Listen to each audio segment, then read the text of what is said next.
So in this video, I want to break down how I can maintain a physique like this year-round pretty effortlessly. I'm not doing any cardio, I'm not living in the gym, I'm not following any strict meal plans, and in fact, I'm only training 2 to 3 times a week and I have a couple of flexible nutrition tools that run in the background. And the ironic thing is, when I was stuck around 20% body fat, I was doing so much more than I am now. I was training 5-6 times a week, doing a ton of steady state cardio, I was following strict meal plans. I felt like my body didn't represent the amount of hard work I was putting in. I wasn't overweight by any means, but I didn't feel like my body represented the amount of sacrifice I was making. And the truth is, almost anything can work to a point. And that's part of the problem. So many men are overwhelmed, they're confused, and there's so much conflicting information out there. Try this method, try that method, try keto, try high carb, try hydrox, try weight training, try running, whatever it is.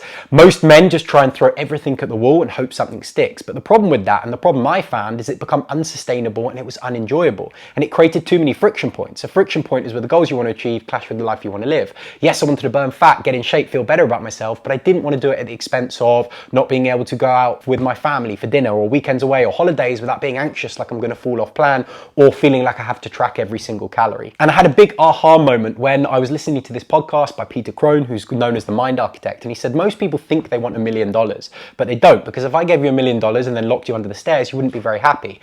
So you don't want the $1 million, you want what you think it's going to bring, the financial stability, the freedom, all that good stuff. I had a bit of an aha moment because I had got what I considered a six-pack, but I felt like I was constantly stuck in a loop of overtraining and undereating. I was constantly dieting and I felt like I had my foot on the accelerator, and as soon as I took it off, everything would be crumbling down. It was a pretty miserable and exhausting way to live. So in fact, what I didn't want was just to get a six-pack at all costs. I wanted to get a six-pack, but I wanted the positive things that came with it. Feeling of having energy, feeling of being more confident and comfortable in my own skin, and it didn't bring me any of that. I truly believe this process is about enhancing your life. So if your nutrition and training is forcing you to sacrifice things you enjoy and they're making life so much harder, then it's a massive contradiction. And everything changed for me when I got clear on my non-negotiables. Yes, I wanted to get abs, I wanted a six-pack, I wanted to get in shape, but I didn't want to do it at the expense of having to give up my takeaways or not being able to go away on weekends away or having to live in the gym. Once I got clear on my non-negotiables, I was able to build a plan, the tools, the strategies